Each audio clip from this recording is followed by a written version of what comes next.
Hi అండి. ఈరోజు నేను మీకు టమోటా రసం ఎలా చేస్తానో చూపెడతానండి. ఫస్ట్ గిన్నె పెట్టి అందులో కొంచెం ఆయిల్ వేయాలి. కొంచెం పోపుకి వెల్లుల్లి, మిర్చి, ఆవాలు, జీలకర్ర, ధనియాలు, మెంతులు వేయాలండి. టమోటా, చింతపండు,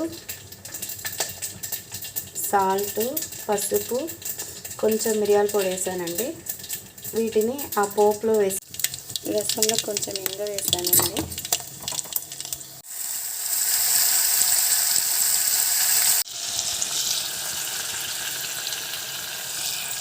కొంచెం వాటర్ వేసి ఒక 10 నిమిషాలు మగ్గబెట్టాలి. మగ్గబెట్టిన తర్వాత